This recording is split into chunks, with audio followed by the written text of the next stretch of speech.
ആശാവർക്കർമാർക്ക് പിന്തുണയുമായി സെക്രട്ടേറിയറ്റിന് മുന്നിൽ രാപ്പകൽ സമരം സംഘടിപ്പിക്കുമെന്ന് ബിജെപി സംസ്ഥാന അധ്യക്ഷൻ കെ സുരേന്ദ്രൻ. 10,000-ലധികം വനിതാ പ്രവർത്തകരെ സംഘടിപ്പിച്ച് നടത്തുന്ന സമരം 27-ന് ആരംഭിച്ച് 28-ന് വൈകിട്ട് അവസാനിക്കും. കേന്ദ്ര സഹായത്തിന്റെ കാര്യത്തിൽ കള്ളപ്രചാരണമാണ് സംസ്ഥാന സർക്കാർ നടത്തുന്നത്.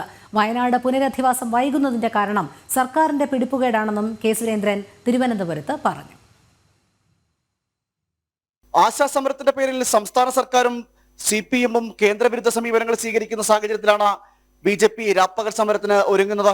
മാർച്ച് 27-ാം തീയതി രാവിലെ ആരംഭിക്കുന്ന സമരം 28-ന് വൈകിട്ട് അവസാനിക്കും.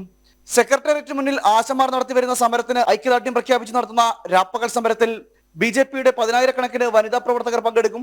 ആശാവർക്കർമാരുടെ സെക്രട്ടേറിയറ്റ് സമരം കൂടുതൽ ശക്തിപ്പെട്ടു വരുന്ന സാഹചര്യത്തിൽ ഈ മാസം 27, 28 തീയതികളിലായിട്ട് 10,000-കണക്കിന് സ്ത്രീകൾ അണിനിരക്കുന്ന വലിയ രാപ്പകൽ സമരം ഞങ്ങൾ തീരുമാനിച്ചു. കേന്ദ്ര സഹായത്തിന്റെ കാര്യത്തിൽ സംസ്ഥാനത്ത് തെറ്റായ പ്രചരണങ്ങളാണ് നടക്കുന്നത്. വയനാട് പുനരധിവാസം വൈകുന്നതിന്റെ കാരണം സർക്കാരിന്റെ പിടിപ്പുകളാണെന്നും കെ സുരേന്ദ്രൻ വിമർശിച്ചു. വയനാട് പുനരധിവാസത്തിന്റെ കാര്യത്തിൽ ഇപ്പോൾ കള്ളത്തരം പൂർണ്ണമായിട്ടും വെളിച്ചത്ത് വന്നു. കേന്ദ്രം പണം നൽകാത്തത് കൊണ്ടാണ് പുനരധിവാസം വൈകുന്നത് എന്നുള്ള പ്രചരണമായിരുന്നു ഇവിടെ നടത്തിയത്.